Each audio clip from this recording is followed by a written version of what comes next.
اللهم صل على محمد وآل محمد. کہ جس آیت کو سرنامہ کلام بنایا وہ سورہ بقرہ کی آیت. بسم اللہ الرحمن الرحیم. کتب علیکم الصیام کما کتب علی الذین من قبلکم لعلکم تتقون.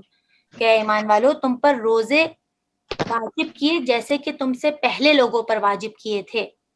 اور پھر پروردگار عالم نے روزے واجب ہونے کی وجہ کو بھی بیان کیا. کیوں واجب کیے؟ لعلکم تتقون، شاید کہ تم متقی بن جاؤ. پروردگار کہہ رہا ہے کہ تم پہ روزے واجب کیے جیسے کہ تم سے پہلی امت پر واجب کیے تھے. اور پھر پروردگار عالم نے اسی آیت میں روزے کا مقصد بھی بیان کیا. کیوں واجب کیے؟ اگر تم ماہ مبارک کے 30 روزے رکھو گے تو لعلکم تتقون، شاید کہ تم صاحب تقوی بن جاؤ.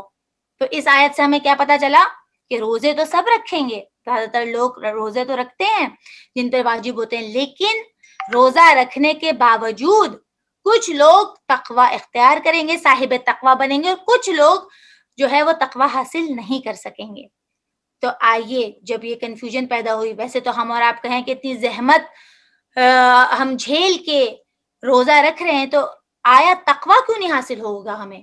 تو آئیے اس کا جواب ہم وارث قرآن اپنے مولا متقیان مولا کائنات علی ابن ابی طالب سے پوچھتے ہیں کہ مولا علی نے نہج البلاغہ میں فرمایا کہ کچھ لوگوں کو جب وہ روزہ رکھتے ہیں تو سوائے بھوک اور پیاس کے کچھ حاصل نہیں ہوتا، اور اسی طرح کچھ لوگ جو رات بھر عبادت کرتے ہیں لیکن کچھ لوگوں کو عبادت سے، اس مشقت سے سوائے تھکن اور زحمت کے کچھ نہیں ملتا. تو عزیزان گرامی، یہ پاسبلٹی ہے کہ روزہ رکھے لیکن پھر بھی انسان متقی نہ بن سکے. انسان رات بھر عبادت کرے لیکن اسے سوائے تھکن اور زحمت کے کچھ نہیں ملے. تو ہمیں کیا، اس سے ہمیں کیا سبق ملتا ہے کہ روزہ رکھا اگر متقی نہیں بنے تو کیا وجہ ہے؟ آخر ہم متقی کیوں نہیں بن پا رہے؟ آئیے ہم اپنے معصومین سے پوچھتے ہیں کہ ہماری شہزادی فاطمۃ الزہرا سلام اللہ علیہا کی روایت کا مفہوم آپ کی خدمت میں عرض کروں کہ جس میں وہ فرماتی ہیں کہ روزے دار کے لیے ضروری ہے کہ جب وہ روزے سے ہو تو روزے میں تمام اعضاء و جوارح بھی اس کے روزے سے ہوں، مثلا آنکھ، کان، ناک، یہ بھی روزے سے ہو، زبان بھی اس میں شامل ہے.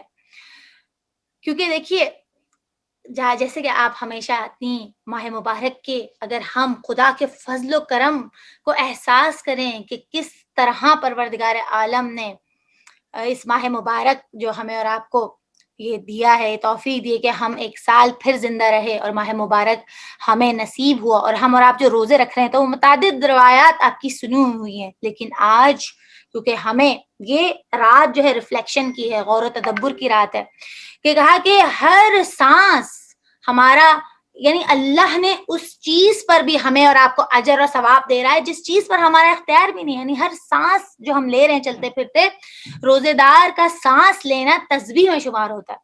اسی طرح روزے کی حالت میں جب انسان سوتا ہے تو اس کا سونا نہیں لکھا جاتا، بلکہ اس کی ملائکہ اس کے نامہ اعمال میں کیا لکھتے ہیں کہ اس نے عبادت کی. لیکن اذان گرامی، اگر ہم غور و فکر کریں تو اپنی شہزادی بی بی کی اس حدیث پہ کہ بی بی کہتی ہے کہ روزے دار کے لیے ضروری ہے کہ جب وہ روزے سے ہو تو اس کے تمام اعضاء و جوارح بھی روزے سے ہوں.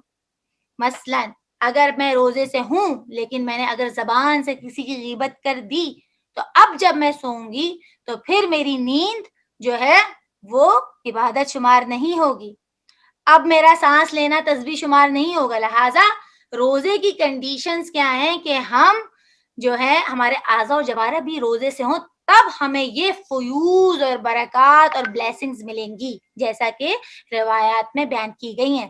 اگر ہمارے اعضاء و جوارح بھی ہمارے ساتھ روزے سے ہوں تب ہم اس آیت کے مصداق بنیں گے لعلکم تتقون.